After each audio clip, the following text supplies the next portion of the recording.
ओम शांति। दुर्गा माँ, संतोषी माँ, पार्वती माँ, काली माँ, लक्ष्मी, सरस्वती, चारों तरफ देवियों का आह्वान, जागरण, व्रत, पवित्र जीवन, माहौल ही सात्विकता का है।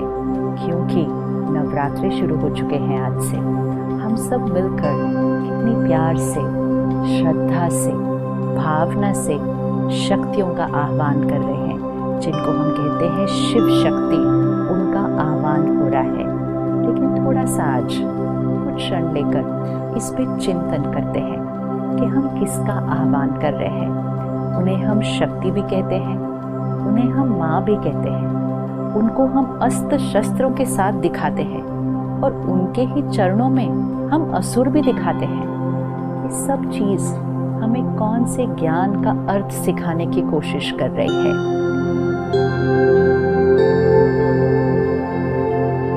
देवी का चित्र और चरणों में असुर। तो क्या वो देवियां हिंसा करती थी? क्या उन्होंने असुरों की हिंसा की थी, या इसके पीछे कुछ भाव है? और जो शक्ति का आह्वान कर रहे हैं, कौन से और कहाँ से उन शक्तियों को बुला रहे हैं? थोड़ा सा सोचते हैं।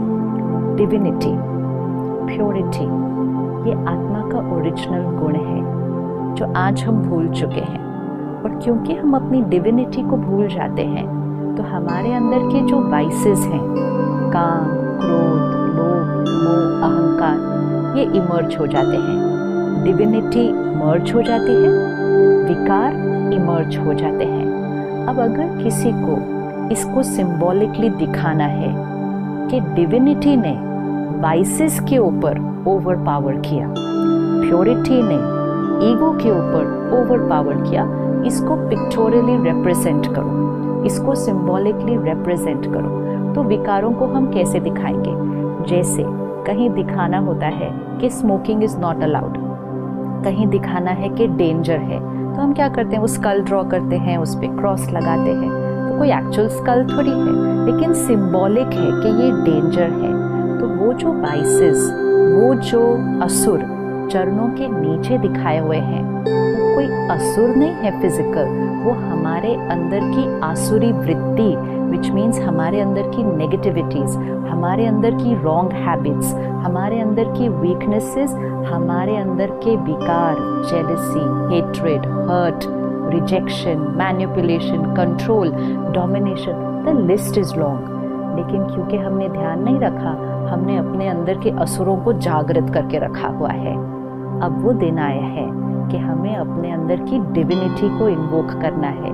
और जैसे जैसे डिविनिटी इन्वोक होती जाएगी, मतलब डिविनिटी इमर्ज होगी, तो वाइसेस अपने आप मर्ज होंगे।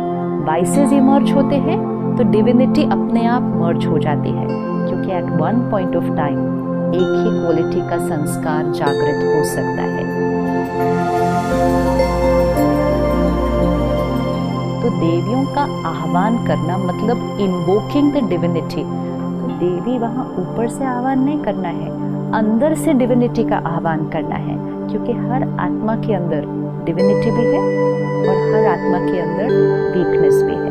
तो वो जो दिव्यता है, जिसको आज हम प्यार से याद कर रहे हैं, बुला रहे हैं, वो भी हमारे अंदर ही है।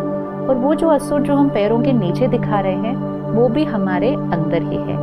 नहीं तो देवी, जिनके लिए हम कहते हैं 16 कला संपूर्ण, मर्यादा पुरुषोत्तम, अहिंसा परमो धर्म, जिनका अहिंसा धर्म था, उनको हम हिंसा करते हुए कैसे दिखा सकते हैं? और क्या देवियां अष्टभुजाओं के साथ पैदा हुई थी? अष्टभुजा, आज अगर आपके घर में एक बच्ची पैदा होती है जिसकी अष्टभुजाएं हैं, तो आप तुरंत क्या करेंगे? शायद सबसे पहले तो डॉक्टर वो सर्जरी कर देगा, क्योंकि वो अष्टभुजा कोई लिटरल फिजिकल 8 आर्म्स नहीं है, वो आत्मा के अंदर की अष्ट शक्तियाँ, 8 पावर्स ऑफ द सोल, जिससे वो डिविनिटी इमर्ज होती है।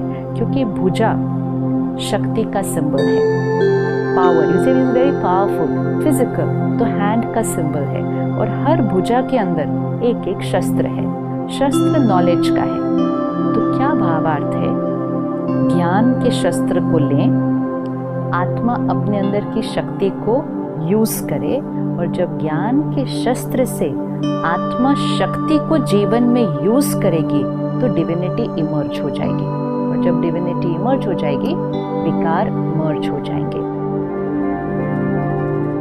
तो अष्टभुजाधारी अर्थात अष्ट शक्तियों वाली डिवाइन आत्मा, तो आज अपने साथ पुरुषार्थ करते हैं कि मुझ आत्मा की वो जो अष्ट शक्तियां हैं, सहन करने की शक्ति, सामना करने की शक्ति, परखने की शक्ति, निर्णय लेने की शक्ति, सहयोग देने की शक्ति, बहुत सारी शक्तियां हैं। और आज हम बहुत इजीली कह देते हैं मेरे अंदर तो शक्ति ही नहीं है, मेरे से तो सहन ही नहीं होता, मैं नहीं सबके साथ एडजस्ट कर सकती, और एडजस्ट करूँ तो कितना करूँ, मैं ही सबका एडजस्ट करूँ, मैं ही। ये हमने कहते कहते क्या कर दिया, अपने अंदर की शक्तियों को कम कर दिया। तो ये 9 दिन शक्तियों का आह्वान करना है, और शक्तियों का आह्वान करने के लिए हम क्या करते हैं, सबसे पहले जागरण करते हैं। अब सोचने की बात है, देवियों को याद करना है, उनकी महिमा करनी है, दिन में क्यों नहीं कर सकते हैं? रात को जाग कर क्या करने की जरूरत है? क्या दिन में करने से हम देवी की महिमा नहीं कर सकते हैं? लेकिन जागरण मतलब अज्ञान की नींद से जागरण। तो जब इस सृष्टि पर कलयुगी अंधकार है, अज्ञान, इग्नोरेंस, डार्कनेस, जब अज्ञान है तब अवेकनिंग की जरूरत है। अवेकनिंग अर्थात waking up from that night of ignorance. Awakening मतलब अज्ञान की नींद में सोए हुए हैं, उससे जागरण करो। तो रात को जागना है मतलब अज्ञान की नींद से जागना है। तो रात को जाग के डिविनिटी का आह्वान करना है। फिर हम ये 9 दिन व्रत करेंगे। अब क्या व्रत सिर्फ खाने पीने की चीज़ों का करना है? व्रत मतलब प्लेज, भाव लेना कि मुझ आत्मा ने ये करना है। लेकिन अब हम इस 9 दिनों में व्रत को थोड़ा और गहराई से लेते हैं कि सिर्फ खाने पीने का नहीं, साथ साथ व्रत लेते हैं कि हम 9 दिन गुस्सा नहीं करेंगे, हम शांत रहेंगे, हम 9 दिन पर चिंतन नहीं करेंगे, किसी के बारे में कोई गलत बात यहाँ से वहाँ फैलाएंगे नहीं, हम 9 दिन सुबह जल्दी उठकर ध्यान करेंगे, मेडिटेशन करेंगे, हम 9 दिन कोई गलत चीज़ ना खाएंगे ना पिएंगे। व्रत तो बहुत सारे हैं करने के लिए, लेकिन व्रत लेना है क्योंकि व्रत करने से आत्मा की शक्ति बढ़ती है। Because we start living a life of discipline and discipline increases will power. तो एक हम जागरण करते हैं, दूसरा हम व्रत करते हैं, तीसरा सात्विक अन्न। 9 दिन प्याज लहसुन के बिना सात्विक भोजन बनाया जाता है। डिविनिटी एंड सात्विकता गोज टुगेदर। इसका मतलब अगर तामसिक भोजन खाएंगे तो डिविनिटी इमर्ज नहीं हो सकती है। तो सात्विक भोजन मतलब वेजिटेरियन विदाउट अनियन गार्लिक, लेकिन साथ साथ परमात्मा की याद में बना हुआ, बड़े सात्विक मन से बनाया हुआ खाना, सात्विक तरीके से कमाया हुआ धन पहले घर में आए, फिर सात्विक अन्न बने और सात्विक मन की स्थिति में बने, तब वो प्रसाद बनता है। तो सात्विक अन्न जब खाना शुरू कर ही रहे हैं तो साथ साथ ये भी सोच लीजिए कि सिर्फ 9 दिन क्यों? क्या डिवाइन लाइफ सिर्फ 9 दिन चाहिए?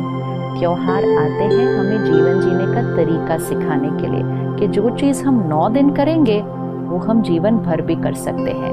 लेकिन इस 9 दिन में ध्यान रखना कि प्रतिज्ञा सिर्फ यहाँ से नहीं करनी, कभी कभी मन में चलता रहता है, आज 5वां दिन हो गया, आज 6ठा दिन हो गया, कब ये 9 दिन पूरे होंगे, सब कर रहे हैं इसलिए मुझे भी करना पड़ता है।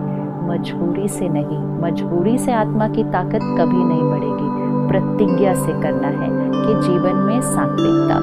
फिर 9 दिन दिया जलाया जाता है, तो मिट्टी का दिया और वो लौ, इसका क्या सिग्निफिकेंस है कि मिट्टी का जो बॉडी शरीर का प्रतीक है और जो लौ है वो आत्मा का प्रतीक है। तो 9 दिन दिया जरूर चलना चाहिए।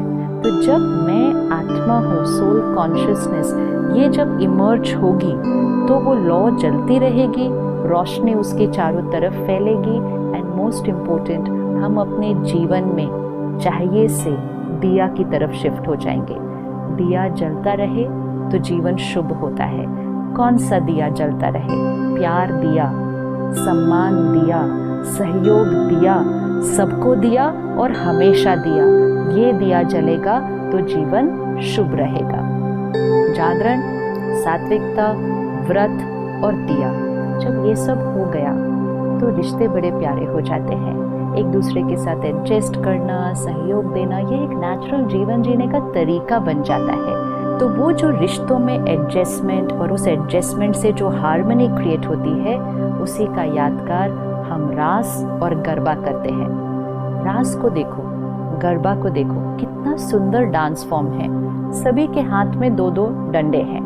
अब अगर एक के डंडे को देखकर दूसरे ने डंडा मारा और बहुत हार्मनी से चले तो वो एक ब्यूटीफुल फॉर्म ऑफ डांस हो जाता है। अब डंडा मारते गए तो वही डांस एक युद्ध का मैदान बन जाता है। ये वो लोग हैं जिनके साथ हम रहते हैं, जिनके साथ हम काम करते हैं। उनके संस्कार को देखें, उनके संस्कार को देखते हुए अपना संस्कार यूज करें। अगर ऐसे करेंगे तो संस्कारों की रास होती जाएगी। लेकिन अगर अपना ही संस्कार का डंडा मारेंगे तो घर में भी आज युद्ध का मैदान हो जाता है। तो परमात्मा कहते हैं कि जो आत्मा जागरण करती है अपने विकारों से, व्रत लेती है जीवन में और उसके जीवन में सात्विकता आती है और सोल कॉन्शियसनेस उसके लिए जो नेचुरल होता है, वो औरों के साथ संस्कारों की रास करती है। तो अगले 8 दिन हम सब रोज मिलेंगे और सिर्फ देवियों का आह्वान नहीं करेंगे, अपने अंदर की उस दैवी शक्ति का आह्वान करेंगे। हर रोज हम आत्मा की एक एक शक्ति को लेंगे कि उस शक्ति को कैसे मुझे अपनी लाइफ में लाना है, कैसे उसको इमर्ज करना है, कैसे उसको प्रैक्टिकल लाइफ में यूज करना है और साथ साथ वो शक्ति कौन सी देवी का प्रतीक है और वो देवी हमें क्या सिखा रही है। तो अगले 8 दिन हम सब मिलकर सही मायने में नवरात्रि मनाएंगे। ओम शांति।